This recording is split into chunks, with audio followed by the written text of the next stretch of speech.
Hi everyone!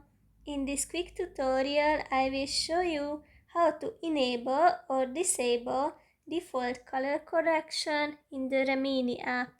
Just open the app and go to the settings, which is in the top right corner, and now find the enhancer preferences, tap on it, and now you can use this colors button, this button next to the colors.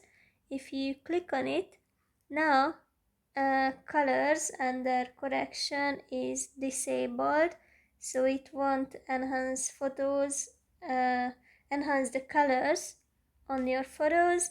But if you click on it again, then this button is enabled again. I hope it helps and have a nice day.